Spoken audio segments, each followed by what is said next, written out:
인류의 조상인 아담이 하나님께 죄를 범한 이후에 온 인류는 죄악 가운데 놓여지게 됩니다. 따라서 인류가 살아왔던 우리가 시대를 되짚어 보면은요, 전쟁과 기근이 끊이지 않습니다. 환란의 시대가 끊이지 않습니다. 어떤 시대를 막론하고 샬롬과 평안이 있었다라고 우리는 진정으로 말할 수 있는 시대는 단 한순간도 없었던 것을 우리가 역사 속에서도 볼 수가 있습니다. 그와 같은 이유는 이 인간의 죄로 말미암아 일어나고 있는 이 가시와 은근키, 이 가시와 은근키는 우리에게 모든 환경 속에서도 일어나고 있고, 먹는 먹거리 속에서도 일어나고 있고, 그리고 공기 속에서도 일어나고 있고, 모든 우리의 삶들 속에서 일어나고 있습니다. 그러면은 이러한 가시와 은근키 속에서 인간은 존재할 수 있는가? 존재가 불가능하죠. 그래서 하나님께서 이 가시와 은근키 시대를 살아가면서도 우리에게 열매를 줬다는 사실입니다. 그러니 우리는 아담의 죄로 인하여서 살아가는 모든 시대를 인간의 행위의 결론 속에서 나타나는 것이 아니라 하나님의 은혜로 말미암아 우리는 오늘도 호흡하고 있고, 하나님의 은혜로 말미암아 지금도 살아가고 있다는 사실입니다. 물론 아담이 살아가던 그 시대도 물론 하나님의 은혜로 살아가던 것은 동일했습니다. 그럼에도 불구하고 아담과 하와가 살아가던 그 시대는 인간의 그 행위로 우리가 영생을 얻을 수 있는 그 길들이 있었다는 사실입니다.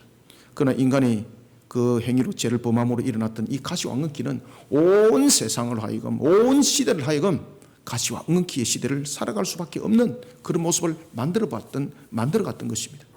그러니 인간의 그 죄로 인하여서 일어났던 그 상황 속에서 우리는 이 시대에 하나님의 은혜가 아니고는요, 단 한순간도 살아갈 수가 없는 거예요. 하나님의 은혜 속에 인류가 살아가는 그 시발점, 아담과 하와로부터 시작됩니다. 그들은 하나님의 말씀에 순복하지 아니하는 그런 불순종으로 인해서 죄를 범하게 됩니다. 그때에 하나님께서는 거룩함에 함께하지 못하는 그들의 죄의 속성 속에 에덴 동산 밖으로 아담과 하와를 쫓아보낼 때도 창세기 3장에 보면은 두 가지의 이야기를 하고 있습니다. 하나는 하나님의 거룩함 앞에 어떤 죄도 함께할 수 없다라는, 내어 쫓았다라는 사실, 드로브 아웃이라는 단어를 쓰고 있고, 그 다음에 두 번째는 그럼에도 불구하고 하나님께서는 은혜를 베푸셔서 그를 센트 밖으로 보냈다는 것이죠. 왜? 다시 돌아올 것을 기약하면서 보냈다는 것이죠. 그때 성경은 창세기 3장 21절에서부터 22절에서 우리에게 이런 말을 주고 있습니다.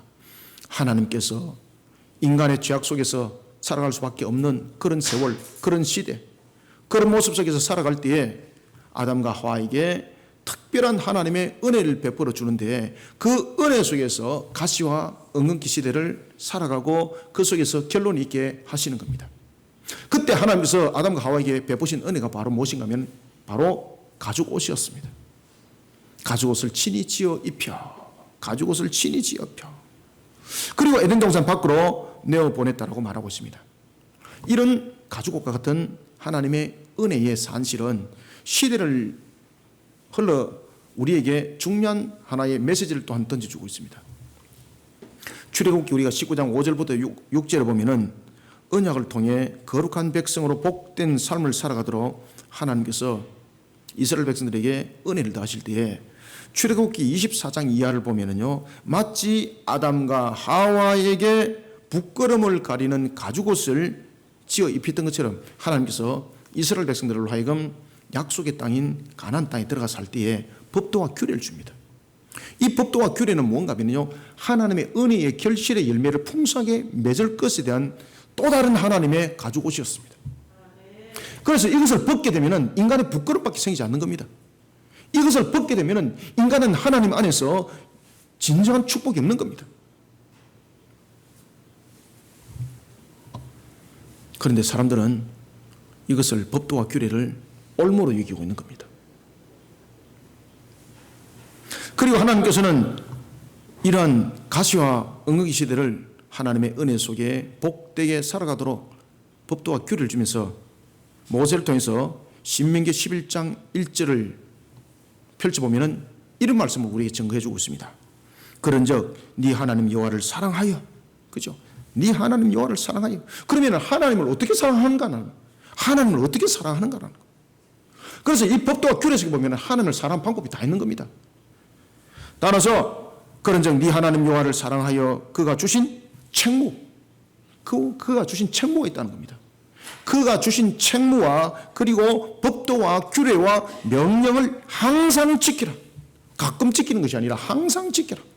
그 항상 지킬 때에 그 지키는 것이 우리에게 무엇이 된다는 겁니까? 마치 아담과 하와에게 그 수치와 부끄러움을 가려주는 가죽옷을 입혔던 것처럼 그것을 지키는 것이 자신을 저주로부터 지켜나가는 가죽옷이 된다는 겁니다. 그 법도와 규례와 그 명령을 항상 지켰을 때에 그것은 하나님의 은혜의 옷이 되어서 나로 하여금 어떤 저주도 나를 침범하지 못하는 그런 모습이 된다는 것입니다. 그로부터 약 한 800년이라는 시간이 흘렀습니다. BC 약 한 612년경이었습니다. 이 가나안 지역을 중심으로 해서 일어나고 있었던 이 메소포타미아 지역에 아주 강력한 세력들이 춘추전국시대를 이루고 있는 이 모습 속에 있을 때에 아수르가 그 천하 통일을 하고 있었고, 그런 아수르가 천하 통일을 하고 있던 그 메소포타미아를 신바벨론이 전체를 장악을 해버리는 겁니다. 한순간에 그냥 장악을 해버리는 겁니다. 아수르는 자신의 수도의 니느웨를 자랑할 정도로 니느웨 성은 컸습니다. 아주 화려했고 대단했습니다. 지금으로도 봐도 지금의 도시에 비견할 정도로 아주 도시가 왕성하게 일어섰습니다. 그 니느웨를 쑥대밭으로 만들어버리는 겁니다. 그리고 바벨론이 완전하게 아수르를 장악하고 메소포타미아의 새로운 군주가 되는 겁니다. 그리고 그 세력을 몰아서 어디까지 가는가 하면 남하를 하기 시작하는 겁니다. 이 메소포타미아 지역을 벗어나서 이제는 중근동 지역을 전부 다 다스리기 위해서는 특별하게 애굽을 잡지 않고는 이 메소포타미아 지역을 주름잡을 수 있는 군주가 될 수가 없었던 겁니다. 그래서 바벨론이 남하 정책을 펼치는 겁니다. 그 남하 정책을 통해서 애굽이 완전히 초전박살이 나는 겁니다. BC 605년 애굽은 그저 이름만 있을 뿐이지 나라라고는 찾아볼 수 없는 상태로 완전히 그냥 초토화되어 버립니다. 그리고 바벨론이 진정한 군주가 되는 겁니다. 그때에 이스라엘의 역사는요, 쑥대밭의 역사가 되는 겁니다. 특히 BC 609년에 보면은 이 아수르와 이 바벨론의 이 정책에 의해서 위협을 느꼈던 애굽이 북진 정책을 펼칩니다. 그때에 요시아가 남유다를 다스리고 있었는데 애굽이 들어오는 자체를 허락질 않은 겁니다. 애굽은 자신들의 길을 열어주기를 원했지만은 요시아는 그들이 가지고 있는 흑심을 알고 있기 때문에 어떤 경우도 너희들에게 북쪽에 길을 열어줄 수 없다. 그러면서 무기토에서 전투를 벌이게 되는데 하나님께서 요시아를 젊은 나이에 거두가게 되는 겁니다. 그때 요시아가 30대였습니다. 그리고 BC 609년에 BC 609년에 애굽에서 요시아가 전사하고 난 뒤에 그의 아들이었던 여호와하스가 왕이 되는데 그때 이 여호와하스는 바로 애굽의 바로에 의해서 세워지게 되는 겁니다. 그러면서 또한 그런 애굽으로 인해서 세워졌던 여호와하스, 그리고 난 뒤에 남하 정책을 펼쳤던 바벨론에 의해서 애굽은 무너짐을 당하고, 그리고 난 뒤에 이 바벨론이 다시 북진 정책을 펼쳐가지고 남유다를 쳐버리는 겁니다.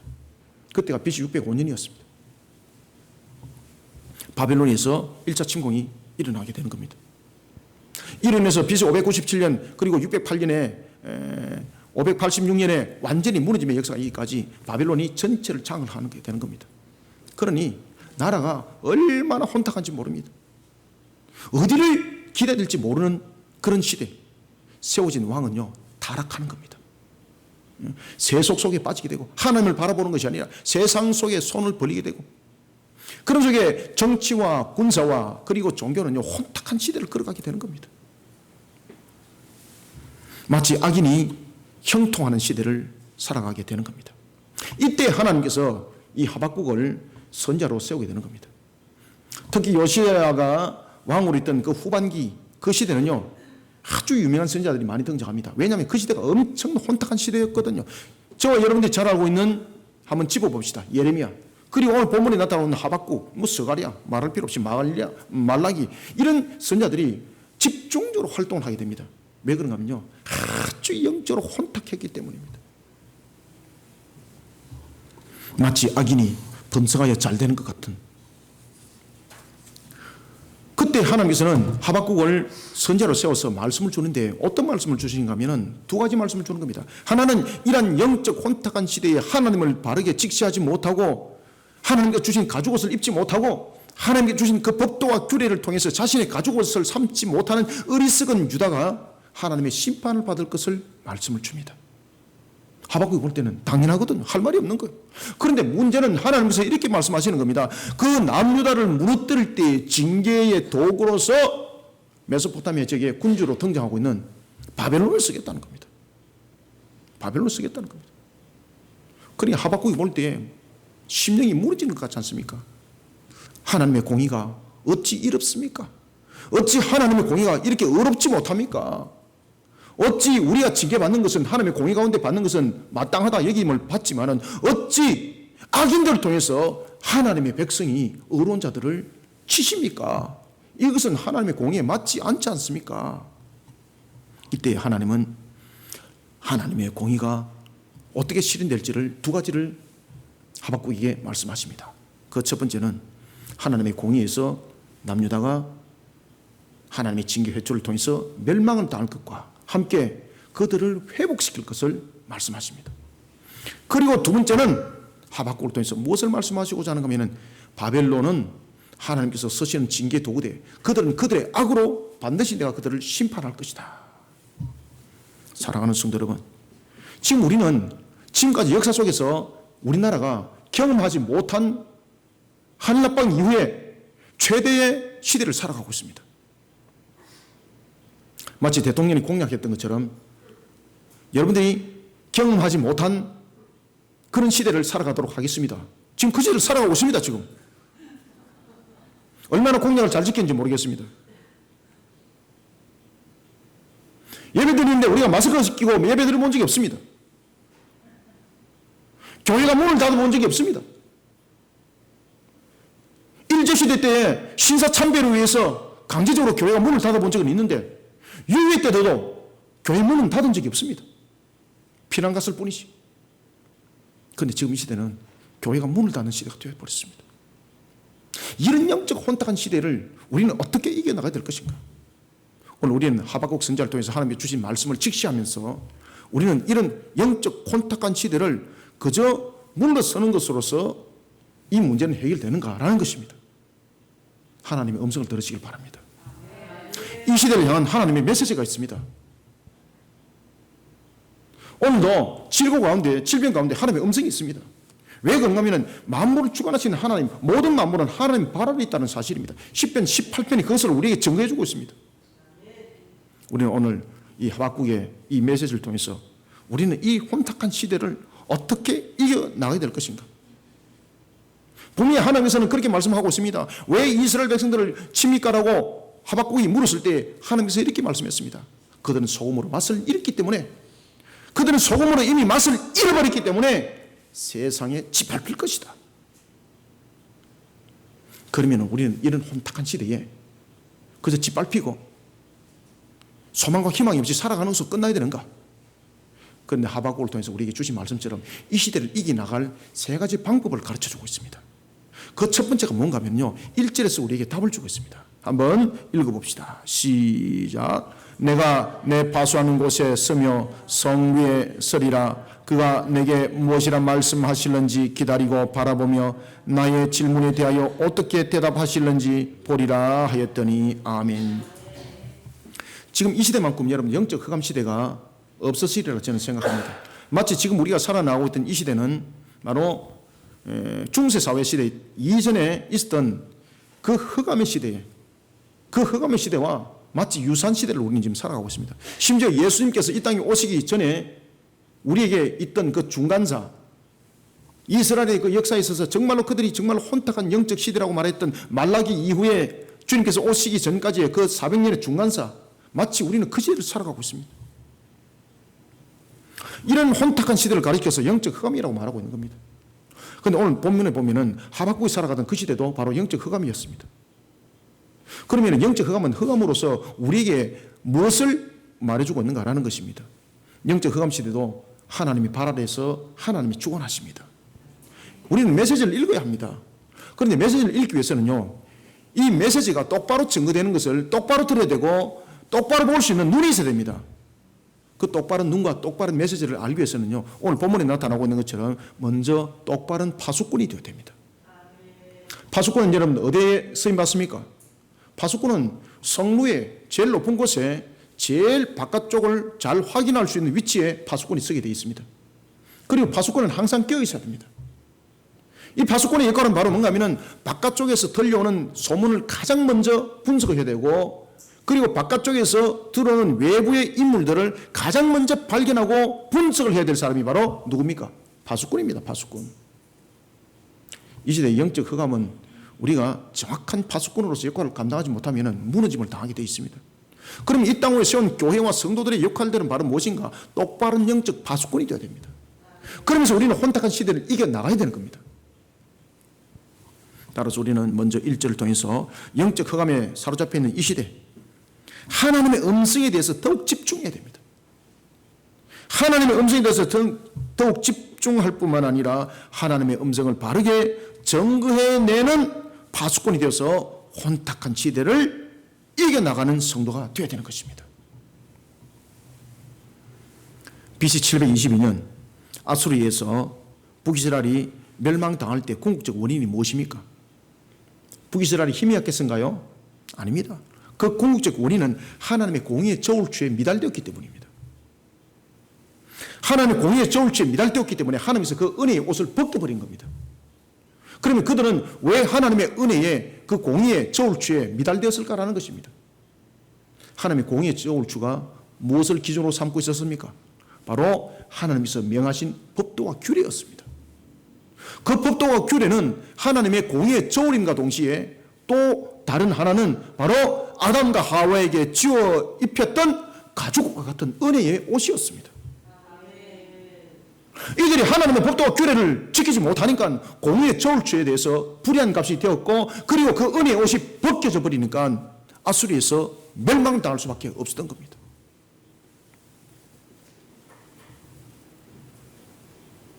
이런 역사를 남유다는 봐왔습니다. 그러면서 자신들로 가시와 엉겅퀴를 살아가면서 이 북이스라엘의 멸망을 직시하고 정신을 똑바로 차려야 되는데, 에스겔이 이렇게 증거를 하고 있습니다. 에스겔서 23장 11절을 보면요, 이렇게 말하고 있습니다. 북이스라엘의 죄는 한 가지라면은 남유다의 죄는 10가지입니다. 그걸 보고 정신 차려야 되는데, 그걸 보고 무엇을 배우는가 하면요, 악한 무리 속에 함께하는 것을 보고 그 속에 오히려 빠져버리는 겁니다. 그래서 에스겔서 23장 11절에 하면은 하나님을 향한 그들의 죄악은 더하면 됐지 덜한 것은 아무것도 없더라. 아무것도 없더라. 하박국 선자는 이러한 영적 혼탁한 시대, 그는 자신이 파수꾼이 되기를 원합니다. 그러면은 그는 어떤 파수꾼이 되기를 원할까? 먼저 하나님의 음성을 민감하게 듣기를 원하는 파수꾼이 되기를 원합니다. 여러분, 파수꾼은 이사야서 21장 1절부터 6절에 하면 두 가지 중요한 역할을 가지고 있습니다.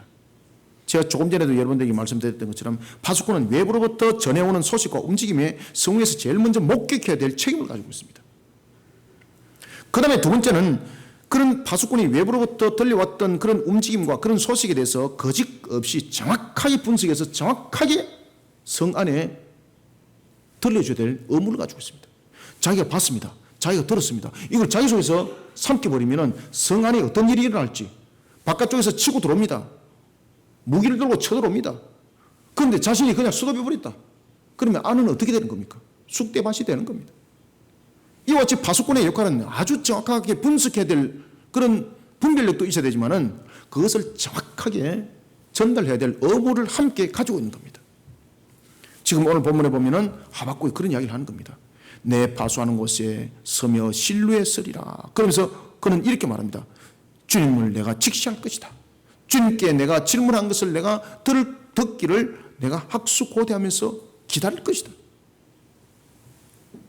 사랑하는 성도 여러분, 죄악 가운데 놓여있는 인류는 어느 시대를 막론하고 가시와 엉겅퀴 시대를 살아가지 아니한 시대에 없습니다.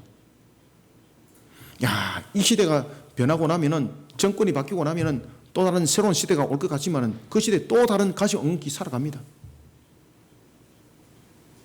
어떤 누가 정권을 잡더라도 가시 엉겅퀴는 늘 남아 있습니다. 왜냐하면 인간의 죄로 인하여서 나타났던 이 인류의 값입니다. 그게. 그러면 이 가시 엉겅퀴를 어떻게 해결해야 되는가? 하나님께서는 이 가시 엉겅퀴를 대해서 세 가지의 옷을 이 인류에게 허락하셨습니다. 첫 번째는 아담과 하와에게 짐승의 피로 덮은 가죽옷을 친히 지어 입혀서 그 수치를 가리게 했습니다. 그러면서 가시 엉겅퀴를 이기게 하셨습니다. 그런가 하면 모세 시대 이후에는 하나님께서 무엇을 줬습니까? 바로 법도와 규례를 준 겁니다.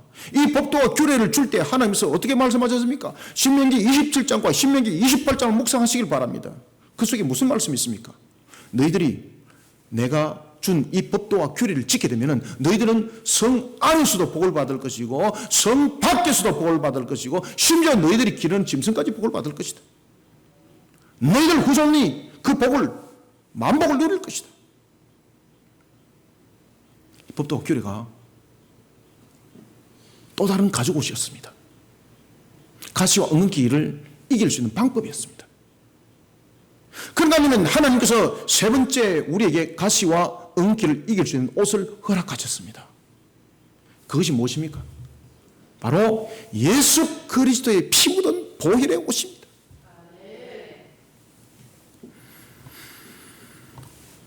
이 예수 그리스도의 보혈의 피 묻은 옷, 오직 우리의 죄를 대속하기 위해 십자가에서 달려 죽으신 예수 그리스도의 가죽옷, 이단들이 말하는 내가 예수님 나를 믿어라 그러는 썩은 옷이 아니라 오직 2000년 전에 십자가에 달리신 그 주님, 그 주님의 옷을 입는 자만이 이 가시와 엉겅퀴를 이겨나갈 수가 있습니다.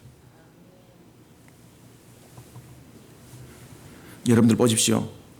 우리가 영적 흑암 속에서 살아가다 보니까 예수님이 우리의 가죽옷이 되어주셔서 하나님께서 가시와 엉겅퀴를 이기도록 허락하신 그 옷이라는 것을 마귀가 아는 거죠. 그러니 마귀는 이단을 일으킵니다. 이단을 일으켜서 내가 예수네라는 부분들이 얼마나 세계 저쪽 곳곳에 많이 일어나고 있습니까?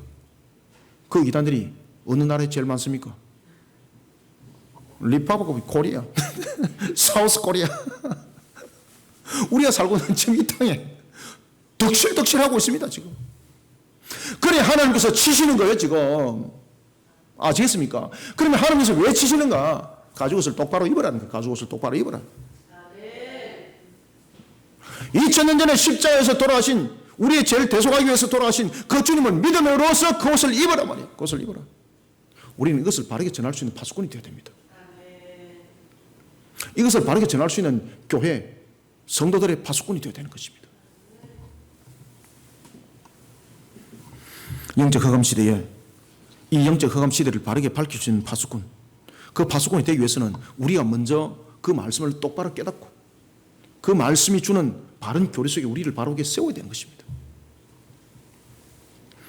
오늘도 예수 그리스도의 보혈에 오신 가죽옷은 믿음으로 입혀진다는 이 사실, 인간이 어떤 행위로도 입을 수 없다는 것, 어떤 인간이 대신해서 그 인간을 따름으로써 해결할 수 있다는 그 사실, 그 거짓된 사실 앞에 무릎 꿇지 마시길 바랍니다. 가죽옷 벗는 길입니다. 오늘도 예수 그리스도의 보혈에 오신 가죽옷은 믿음으로 입혀진다는 이 사실, 이것을 바르게 정리해 나가는 파수꾼이 되어서 혼탁한 시대를 이겨나가고 또한 혼탁한 시대를 함께 성령 깃발을 드는 역할을 감당하는 교회와 성도가 되기를 소망합니다. 그런가 하면 두 번째, 우리는 어떻게 이 혼탁한 시대를 이겨나가야 될까? 2절을 한번 또 읽읍시다. 시작. 여호와께서 내게 대답하여 이르시되 너는 이 묵시를 기록하여 판에 명백히 새기되 달려가면서도 읽을 수 있게 하라. 아멘. 자, 첫 번째는 우리에게 방법을 가르쳐 주는데, 길을 가르쳐 주는데, 첫 번째는 정확한 파수꾼이 되라는 이야기입니다. 그죠? 정확한 파수꾼이 되라는 이야기입니다. 그 다음에 두 번째는 우리에게 무엇을 정해 주고 있는가 하면 바로 묵시입니다. 묵시. 묵시의 말씀을 깊숙이 새기라는 겁니다. 묵시는 무엇입니까? 계시죠, 그죠? 계시의 말씀을 정확하게 마음판 속에 새기라는 겁니다. 어디에? 달리는 말 위에서도 읽을 수 있도록. 여러분, 달리는 말은 무엇입니까? 혼란과 혼탁한 시대를 말하는 겁니다. 왜 달리는 말 위에서 여러분들 글을 읽어야 됩니까? 평안이 없기 때문입니다.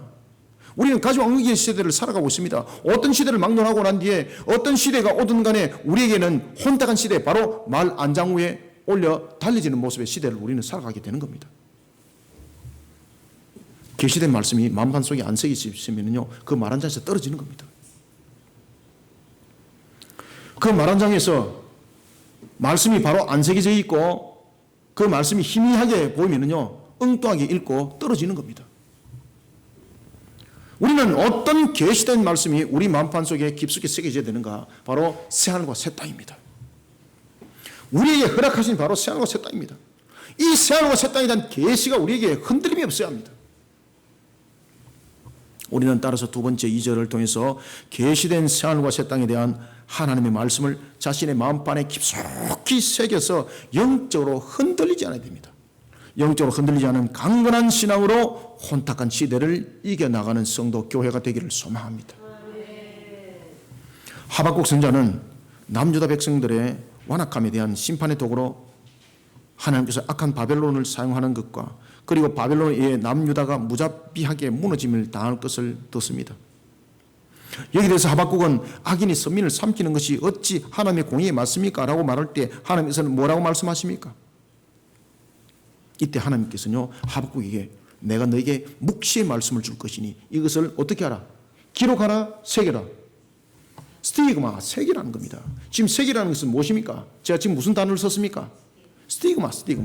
스티그마는요, 끓여가지고 완전히 지워지지 아니하도록 새겨서 그것을 완전히 그 안에 새겨 넣는 것을 스티그마라고 말하는 겁니다.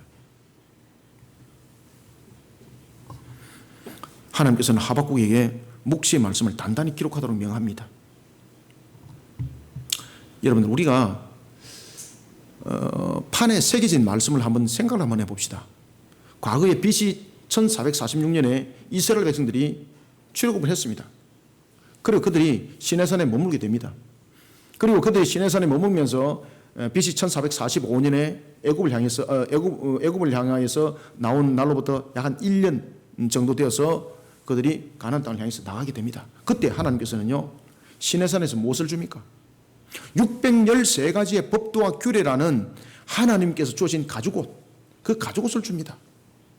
그리고 이 말씀을 지켰을 때 그들에게 번성함이 있을 것이고, 어떤 관계 속에서도 너희들이 가나안에 갔을 때는 세상적인 방법으로 그들을 대적하여서 이기보다는 하나님 안에서 너희들이 바로 세워진 자가 먼저 되어라고 말씀을 주면서 613가지의 법도와 규례를 줍니다. 심지어 거기에는 보면은 삶의 방식까지 다 있습니다. 그 613가지의 법도와 규례를 핵심으로 마치 엑기스를 통하여서 마치 우리에게 증거해주고 있는 것이 있었는데 그것이 바로 10계명이었습니다. 하나님은 그 10가지 계명을 어떻게 했습니까? 하나님이 친히 그 손으로 돌판에 새겨 썼습니다. 인류에 하나님께서 직접 그 손으로 써서 우리에게 준 글이 하나 있습니다. 그것은 바로 10계명이었습니다. 예수님께서도 물론 음란한 여인이 앞에 왔을 때에 바닥에 글을 쓴 사진은 있습니다. 그렇지만 돌판에 새겨져 주지는 않았습니다. 새겼다는 것은 어떤 의미를 가지고 있습니까? 어떤 시대를 어떤 환경에도 이것은 지워질 수 없다, 변화될 수 없다는 것입니다. 그런가 하면 두 번째는 새겼다는 것은 어떤 의미를 가지고 있는가 하면 너가 그것을 가지고 가감하지 말라는 것입니다. 가감하는 자는 용서하지 않는다는 겁니다. 그래서 하나님은요, 하나님의 말씀을 가감하고 있는 이단들을 용서하지 않습니다. 그렇기 때문에 하나님이 질병으로 그들을 치는 거예요. 신명기 7장 15절에 보면은요, 하나님께서 하나님을 대적하는 악한 자들, 하나님 백성을 대적하는 악한 자들 분명히 질병으로 친다고 말씀을 주고 있습니다. 그런가 하면 요한계시록 6장에도 보면은 하나님께서 분명히 온영으로 이 땅을 네 번째 인을 떼면서 친다고 말씀을 주고 있습니다. 그 말씀의 성취가 지금 일어나고 있습니다. 그걸 새기라는 겁니다. 그걸 만판 속에 반드시 새기라는 겁니다. 여러분들, 새긴다는 것은 긁어서 파는 것을 말합니다. 파서 넣는 것을 새긴다고 말하는 겁니다. 왜 하나님께서 이 달리는 말 안장 위에서도 이 말씀을 흩어지지 아니하고 읽을 수 있도록 마음판에 그것을 새겨 넣으라고 말했을까? 마치 시내산 언약에 두 돌판을 줬던 그 말씀처럼 왜 스티그마 새겨 넣으라고 말씀했을까? 혼탁한 시대에 그 말씀 속에 흔들린다는 겁니다. 혼탁한 시대에 미혹당하지 말라는 겁니다. 그러면 우리는 혼탁한 시대에 우리가 미혹당하지 않기 위해서는 우리는 어떤 계시에 대한 확증을 가지고 있어야 되는가? 새하늘과 새 땅에 믿음으로 구원받아 영원히 살아간다는 그 계시의 말씀을 확증하시길 바랍니다. 이것을 확실히 새겨 넣어야 돼요.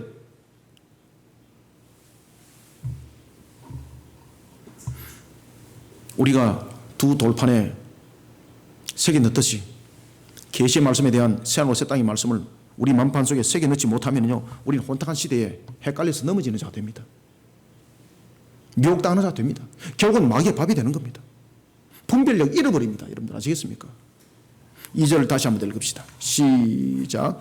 여호와께서 내게 대답하여 이르시되 너는 이 묵시를 기록하여 판에 명백히 새기되 달려가면서도 읽을 수 있게 하라. 아멘. 묵시는 무엇입니까? 이상 그리고 환상 등에 사용되어진 단어로서 하나님에 의해서 가려진 겁니다.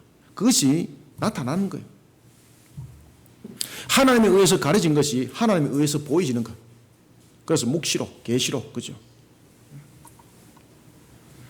그리고 그러한 하나님의 계시를 보거나 듣는 자를 선견자라고 말하죠. 우리가 이런 선견자 중에서 또 대표적인 한 사람이 있습니다. 누굽니까? 다니엘이 있죠, 그죠? 다니엘 하나님의 음성을 갖다가 먼저 계시하신 것을 들었죠. 다니엘서 2장 28절부터 47절에 보면 다니엘이 느부갓네살 왕의 꿈에 대한 것을 말할 때에 해몽할 때 이렇게 말합니다. 이것은 하나님의 계시에 의한 것입니다. 그죠? 하나님의 계시에 의한 것입니다. 그럼 누가 이것을 열어준다는 이야기입니까? 하나님이 열어주지 않으면 그 왕의 꿈은 아무도 그것을 해석할 수 없다는 것입니다. 요새 또 이런 비슷한 이야기를 했죠, 그죠? 여러분들, 묵시라고 말하는 이 계시는 골로새 1장 26절과 27절에 보면요, 이렇게 말하고 있습니다. 감추었던 것을 드러내는 것이다 말입니다. 누가 감추었습니까? 하나님이 감추었어요, 하나님이. 그러면 왜 드러냅니까? 때가 됐기 때문에 드러내는 거예요. 성경 통해서 우리에게 새하늘과 새 땅에 대해서 감췄던 것을 드러내 주셨습니다. 그러면 이것은 우리에게 확정된 계시입니다. 만반 속에 새기시길 바랍니다. 그래서 영적 혼탁한 시대를 혼미 속에서 갈팡질팡하지 마시고 똑바른 일 가는 저와 여러분들이 되길 바랍니다. 그러니 남이 장에 가니까 장에 가고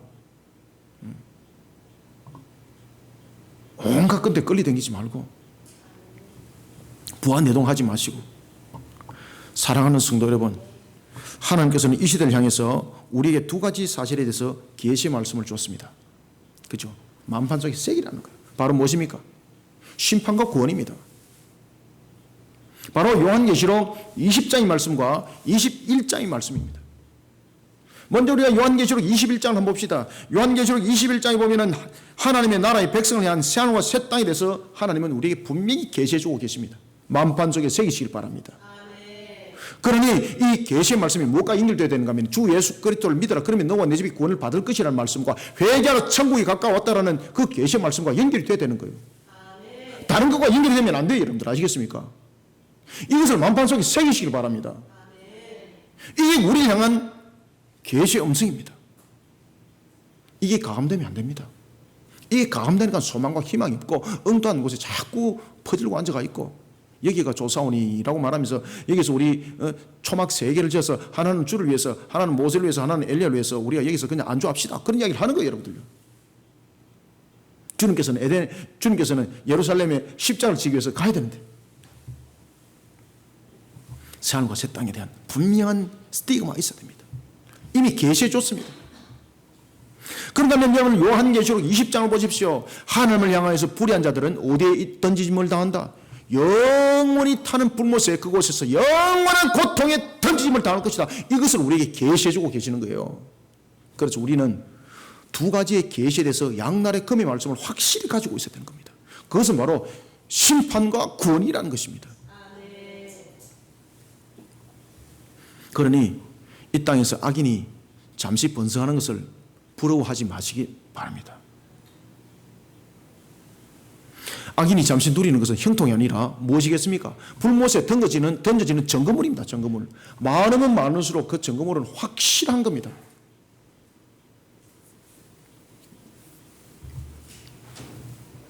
사도행전 16장 31절은 우리에게 계시해 주고 있습니다.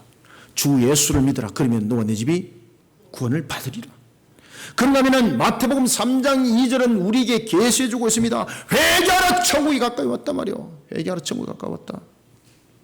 지금 여러분 자연적인 현상들을 보면서, 지금 일어나고 있는 환경들을 보면서 이 두 가지 계시의 말씀이 들리지 않습니까? 영적 흑암에 사로잡혀 있으면 안 들립니다, 여러분. 똑바른 파수꾼이 되어야 들리지는 겁니다. 오늘도 계시된 새하늘과 새 땅에 대한 하나님의 말씀을, 주 예수 그리스도를 믿으라, 그러면 너와 내 집이 구원을 받을 것이라는 이 확정적 계시의 말씀과, 그리고 회개하라, 천국에 가까이 왔다라는 이 확정적 계시의 말씀과 새하늘과 새 땅을 반드시 연결시켜서 만판에 새기시길 바랍니다. 이것이 연결되어 있지 않으니까 이단들에게 꼬여가지고 엉뚱한 새하늘과 새 땅을 바라보고 앉아 있는데, 그것은 새하늘과 새 땅이 아니라 죽을 땅이더라는 것입니다. 오늘도 이와 같이 새하늘과 새 땅에 대한 분명한 말씀을, 분명한 계시의 말씀과 함께 마음판 속에 깊숙이 새겨서 영적으로 흔들리지 말아야 합니다. 이와 같이 영적으로 흔들리지 않은 강건한 신앙으로 혼탁한 시대를 이겨나가는 우리 모든 성도들이 되기를 소망합니다. 그러면 세 번째, 우리가 어떻게 혼탁한 시대를 이겨나가야 될까? 3절을 한번 읽어봅시다. 시작. 이 묵시는 정한 때가 있나니 그 종말이 속히 이르겠고 결코 거짓되지 아니하리라. 비록 더딜지라도 기다리라. 지체되지 않고 반드시 응하리라. 아멘. 세 번째는 무엇을 여러분들이 주시하셔야 되는가 하면 바로 정한 때입니다. 이 정한 때는 하나님의 관점이 아니면 이 정한 때는 보이진다, 안 보이진다? 안 보여집니다. 하나님의 관점으로 보지 못하면 이 정한 때는 믿어지지 않습니다. 그래서 세 번째는 우리의 이 혼탁한 시대를 어떻게 이겨나가야 되는가 하면요, 하나님의 관점으로 혼탁한 시대를 안 이겨나가면 안 됩니다. 왜냐하면 인간은 연약성을 가지고 있거든요. 우리 아무리 믿음 속에 세워져도 우리에 흔들리게 되어 있습니다. 하나님의 관점을 잃어버리면 끝장나는 겁니다, 여러분들요.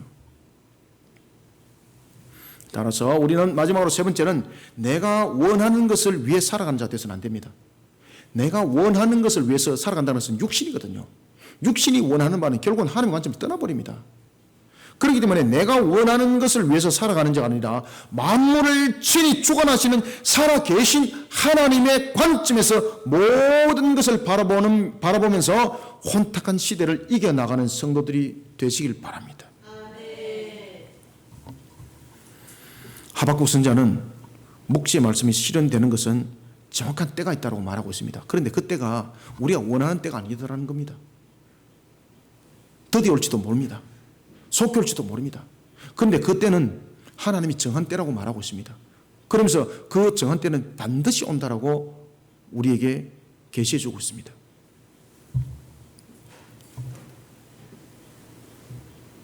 이스라엘은 패망된 것 같지만은 하나님께서 회개시켜서 그들을 다시 회복시킬 것이고, 바벨론은 이스라엘을 패망시키고 고대 근동을 완전히 주름잡은 영원히 지지할 불과 같은 모습이었지만은 하나님께서 후 불어서 다 쓰러지게 만들 것이라는 그 확정적 계시의 말씀을 하박국에게 주게 되는 겁니다. 그때가 언제 올지는 하나님만이 그때를 알고 있다는 거죠. 새하늘과 새 땅도 마찬가지입니다. 우리의 완전한 구원에 이르는 그 새하늘과 새 땅도 우리의 방법과 우리의 시간으로 우리의 때로 오지 않습니다. 만약에 불안정 속에 갇혀있는 유한성 속에 있는 피조물인 우리가 알고 있는 방법대로 만약에 새하늘과 새 땅이 열려지는 그날이 계시되어졌다면, 연월시까지 계시되어 있다면 이 지구는 난리가 나는 겁니다. 끝장나는 겁니다. 끝장나는 겁니다. 그래서 데살로니가 전후서에 여러분들 보시면 극단적 종말론주의자들이 펼쳐져 나가서 교회를 흔들어버리고, 극단적 종말론 속에서 두 가지의 큰 병폐들이 일어나게 되는 겁니다. 하나는 완전히 생업을 포기해버리는, 그리고 두 번째는 완전히 타락해버리는. 왜? 종말이 왔다는 거죠. 이런 극단적 종말론주의자들이 만들어지게 되는 겁니다. 그렇기 때문에 하나님은 그 시와 때를 하나님의 방법으로 모든 것을 계산해 나갑니다. 그러면 하나님은 왜 그 때를 우리에게 명확하게 일러주지 아니하고 하나님께서 그 때를 하나님만이 아는 시간으로 계산해서 나가는가라는 것입니다. 여러분, 우리가 세상은 우리가 보면 크게 두 가지 분류로 우리가 일들을 분류할 수 있습니다. 첫 번째는 우리가 사람이 계획한 대로 어떤 일들이 벌어지다가 그 계획 속에서 다른 방향으로 결론들이 납니다. 그죠? 계획했던 대로도 나지만은 계획하지 않은 방법 속에서도 나는 것이 있습니다. 전혀 계획한 사실이 없는 것 속에서 일어나는 사실을 우리는 무엇이라고 말하고 있습니까? 우연이라고 말하고 있습니다. 그죠? 그래서 우연이라는 것은 전혀 계획하지 않은 것들, 생각도 해보지 않은 것들, 그 속에서 나타나는 일들, 이것을 우연이라는 단어를 쓰는 거예요. 그럼 여러분들, 하나님 안에서는 우연이라는 것이 성립이 될까 안 될까요? 그럼 이것을 하나님의 관점에서 보셔야 되는 겁니다. 여기 대해서 웨스트민스터 대오리 문답에서 보스가 그 이야기를 정확하게 하고 있어요. 모든 것은 하나님의 주관적인 관점 속에서 놓여 있는데 어찌 우연이라는 부분들이 성립이 될 수 있는가? 우연이라는 것은 피조적인 한계성을 가지고 있는 유한성을 가지고 있는 자가 바라보는 관점에서 그것을 더 이상 바라보지 못하니까 그 한계를 넘어버리니까 그것을 우연이라고 말할 뿐이라는 거죠. 그렇지만 그 우연이라는 것도 모든 것을 주관하시는 무한성과 전지성을 가지고 계시는 전능성을 가지고 계시는 하나님 발 아래 있다는 사실을 기억하시길 바랍니다. 그래서 하나님의 관점에서는 우연이란 있다 없다? 없습니다. 그래서 시편 18편을 묵상하시라는 겁니다. 제가 앞에서 말씀드렸죠. 시편 18편이 중요하다고. 시편 18편에 8편입니다. 시편 8편 6절에 보면은 어떤 말씀을 우리에게 주고 있는가 하면은 바로 만물은 하나님이 자신이 창조한 만물을 하나님께서 그 발 아래 뒀다라고 말하고 있습니다. 이것이 시편 8편 6절에 정확하게 우리에게 설명을 주고 있습니다. 시편 8편 6절에 보면은 하나님께서 만물을 그 발 아래 뒀다는 것은 무엇을 의미를 하고 있습니까? 그 발 아래 뒀다는 것은 그 권능 아래에 있다는 겁니다. 그 주권 아래에 있다는 것입니다. 그런데 그 발 아래에 모든 것을 뒀다는 거죠. 모든 것을. 그러면은 진화나 우연이라는 것은 없다는 것입니다. 우리가 유한성을 가지고 있는 우리가 볼 때에 우리가 가지고 있는 유한성에 대한 피조물에 가지고 있는 그 능력을 벗어나 버리니까 그것이 우연으로서 우리에게 발견되어질 뿐인 것입니다. 그러나 그 모든 것은 하나님의 무한성 속에 전부 다 놓여져 있다는 사실을 시편 8편 6절에 우리에게 증거해 주고 있습니다. 그래서 모든 것이 하나님의 발 아래에 있다는 거예요. 모든 것이. 그러면은 한번 봅시다. 그 모든 것이 하나님의 발 아래에, 하나님의 주권 아래에 있는데 그러면 하나님은 왜 그 모든 것을 발 아래 두면서 우리에게 그 때와 그 시를 안 알려주는가라는 것입니다.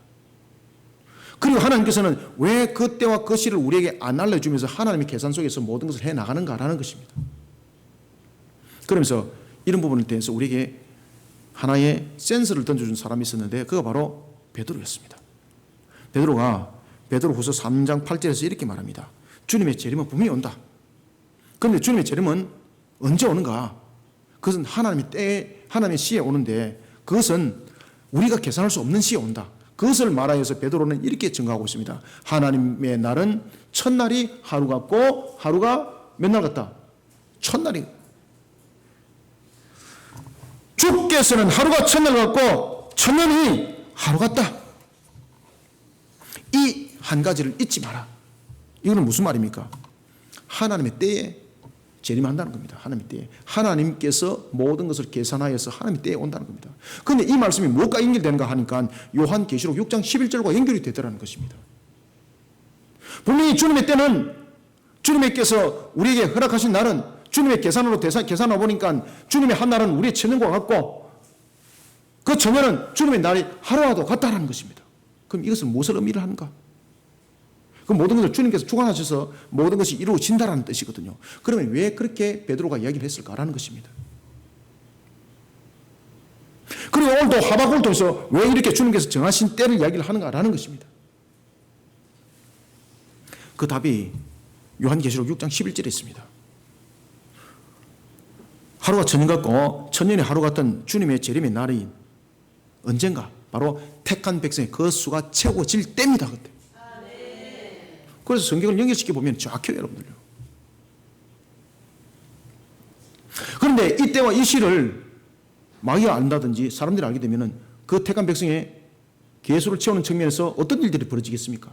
상상할 수 없는 방해 공작들이 펼쳐지고 주님의 뜻을 회방하기 위해서 물론 어떤 세력들이 회방을 하더라도 주님은 그 뜻을 이어갑니다. 예수님도 보십시오. 십자가에서 달려서 죽으실 때에 이미 그의 입으로 말씀을 했습니다. 그분이 입으로 말씀을 했지만은요, 그것이 무엇으로 마귀에게는 막이 되어버린 겁니다. 그래서 마귀는 결국은 예수님을 십자가에서 못을 박은 것을 자신이 성리로 여겼지만 나중에 십자가에 못을 딱 박고 오니까 누가 이겨버린 겁니까? 주님께서 요한복음 19장 30절에서 뭐라고 말씀하셨습니까? 그렇죠. 다 이뤘다는 말씀하지 않습니까? 그리고 부활하셨더라고요. 하나님의 때입니다. 구원의 때도 마찬가지입니다. 주님이 재림하시는 때도 마찬가지입니다. 우리의 구원의 완성도 마찬가지입니다. 모든 것은 하나님의 때로 계산되는 겁니다. 이런 하나님의 관점 속에 우리는 세워져야만이 영적으로 주님의 음성이 들려지는 겁니다. 유한성을 가지고 있는 피조물이 만약에 그 계산을 하게 되면은, 그 때를 보게 되면은 주님의 음성은 안 들립니다. 그때부터. 유한성을 가지고 있는 우리에게 그 시와 그 때를 가르쳐 줬습니다. 그러면 그 위에 우리에게는 주님의 음성이 들리겠습니까? 안 들립니다. 주님의 음성에 주목을 하는 것이 아니라 그 시와 그 때에 주목을 하게 되는 겁니다. 그리고 그 시와 그 때를 주목하는 유한성 속에서 우리는 빠져들게 되고, 우상 숭배 속에 빠져들게 되고, 마귀에게 더욱더 빠져들기 때문에 유한성을 가진 우리에게 하나님께서는 그 때와 그 시를 안 알려주는 겁니다.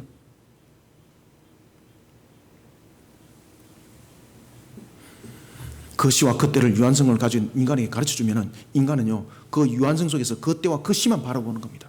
주님을 바라본다, 안 바라본다? 안 바라봅니다. 안 바라봅니다. 이와 같이 오늘 묵시를 통해서 정한 때가 있다. 그런데 속히 올 것이다. 더디 올지라도 반드시 성취된다. 이거는 우리에게 어떤 관점을 설명해 주는가 하면, 우리는 이 혼탁한 시대를 인간의 유한성을 가지고 그것을 분별해내고 발견해내려 그러지 말고, 하나님의 관점 안에 들어가는, 하나님의 관점 안에 들어가게 되면 반드시 성취된다는 그 믿음 속에 우리는 소망과 희망을 가지게 되고, 그 믿음 속에 우리는 성자가 된다는 거예요.